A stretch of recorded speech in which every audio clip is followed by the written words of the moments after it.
She cheated on me after 2 years, and I didn't find out until they got engaged. I met my ex when we were both attending college. I was 24 and she was 22. I had never really dated much before her. I had just gotten out of a toxic year-long relationship that didn't work, but we were amicable. The other girl was seriously depressed. I loved her, but she was so overwhelmingly depressed I could do anything. I consider myself an empath and her depression would seep into me. So I broke it off. My ex was the one that sort of approached me as we were both living in the same apartment complex. I had gone out of my way to help her a few times, but she asked for a ride, and that was what sparked the friendship then relationship. I would spend hours with her whether she was at home or closing at the sandwich store she worked at. She was taking time off from school due to depression and a failed engagement from a year or so ago. Though as far as I know she never finished school period and transferred twice to other universities. We partially bonded over her story about who she had been betrayed and cheated on by her ex, though I now question how much of the story was true. We became inseparable. She introduced me to her parents only after 2 months of FWB. After a few months, I wanted to become my girlfriend since I simply had no interest in other girls aside from her. She declined, saying she wasn't ready because of her past engagement. This should have been my first red flag, but I, like the idiot I was, gave her a pass. We continued dating exclusively. She didn't date anyone else and either did I. A month later I brought up our status again because if we were exclusive anyway, why not just admit what we were? She continued to fight it.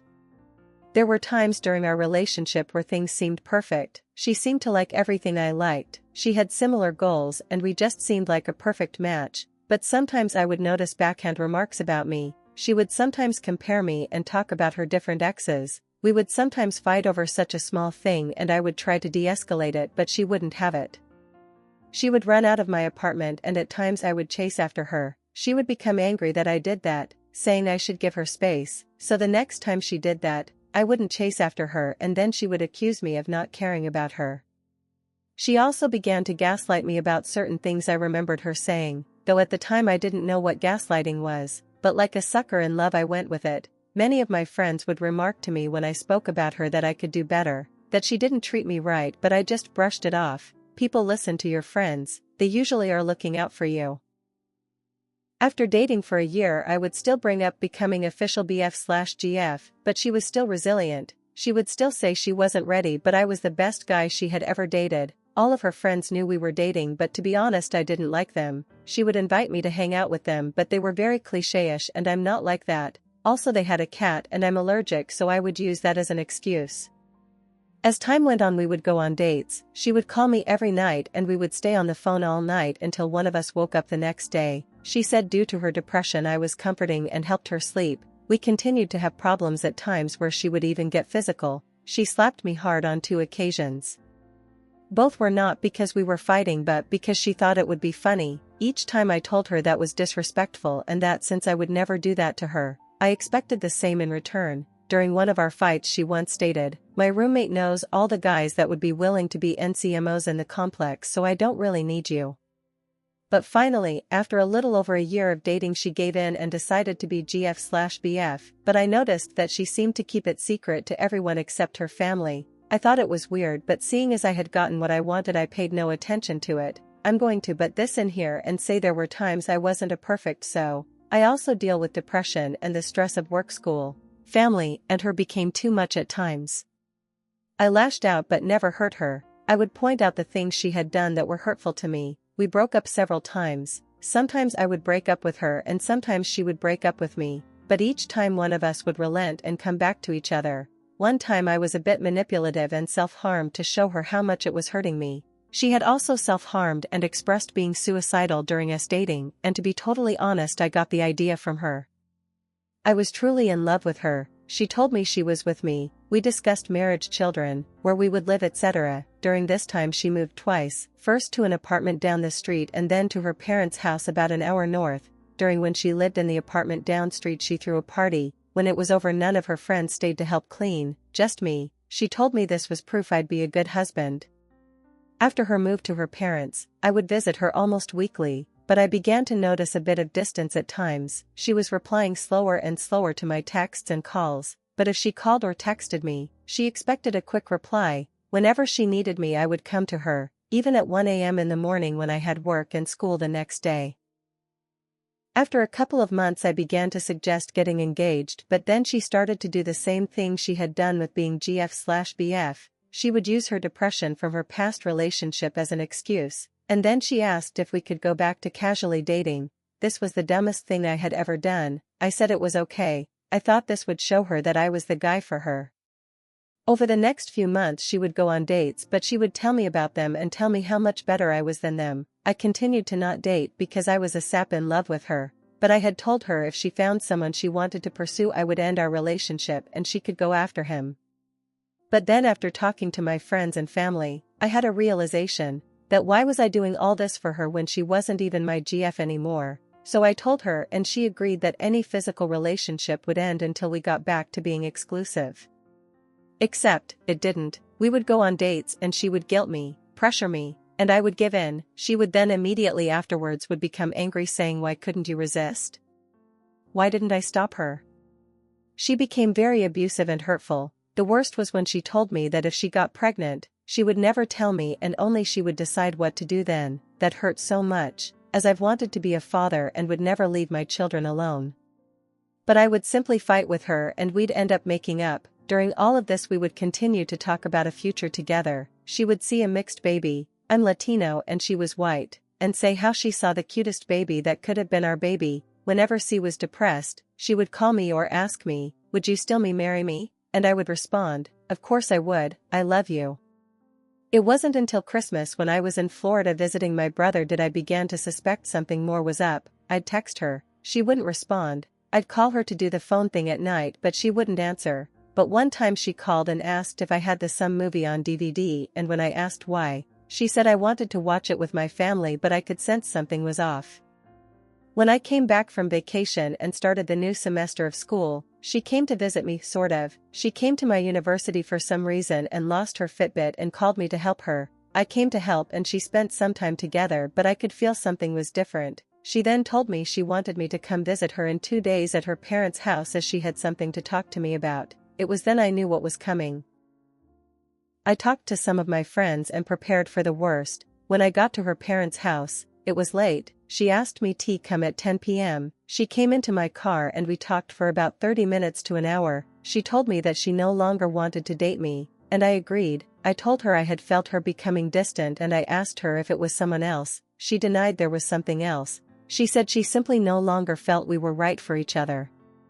But then she said other things. She said that she never considered me husband material, that she never saw us getting married, having kids, that she had always known from the beginning. She even said another reason she didn't want to be with me was that her kids wouldn't look like her because of her being white and me being Latino.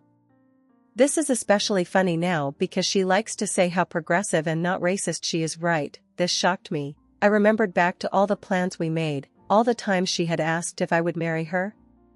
All the times she had talked about our hypothetical children. That hurt the most. I told her I loved her but that I agreed we were done. We decided on no contact. She decided to block me on Facebook saying she knew if I blocked her, I wouldn't be able to keep her blocked so she should be the one to do it. I said fine. We didn't end up blocking each other on our phones due to if there was an emergency. I had no family in state. As I drove away, I felt sad but also felt as if a huge burden was lifted from me. For the next month it was an uphill battle. I would be depressed at night. I realized she had made me codependent on her. I had become accustomed to her nightly phone calls. I felt very alone. There were many nights on the floor of my room in tear-filled agony, but I threw myself into my work, my school and my friends.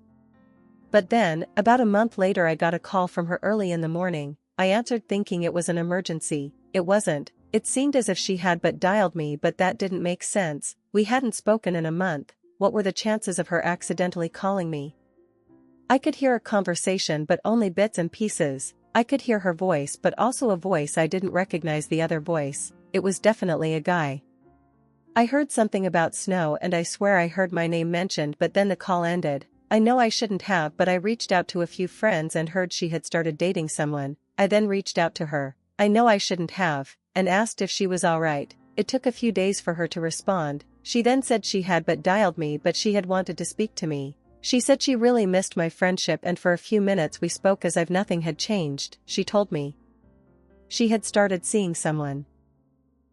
I told her I had heard and she asked how and I told her from friends. By then I had seen a picture of the guy. She began talking about him and about his flaws. I just listened but I began to feel weird about it. She then spoke about his hair being weird and I responded yeah it is a bit, but I guess she had been speaking about his hair years ago and then began to question how I knew what his hair looked like back then. I responded sorry, thought she was talking about now.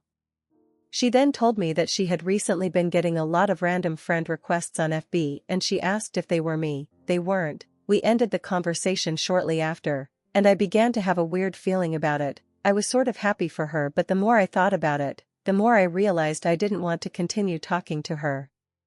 I messaged her the next day and told her while I liked talking to you like we used to, I think we should continue to not speak. She agreed. I then proceeded to block her number. A week later, while on campus I noticed I had a voicemail even though my phone hadn't rang. It was from her asking if I was home. She came to drop some things off. I personally felt like there wasn't anything worth her returning and it pissed me off that she had come and dropped the stuff off at my front door since no one was home. I became really annoyed. I had told her no contact anymore. I then decided to write her an email. I told her basically that I had loved her with all my heart but that she had mistreated me in a lot of ways, lied to me, etc. I told her to thank her parents for being kind to me. We had a rather good relationship and they actively told me how amazing of a BF I was. I then proceeded to tell her I want no contact of any kind, that she was now blocked from my phone. I said though we live about an hour away now, it would be possible to run into each other due to friends living close to me and such.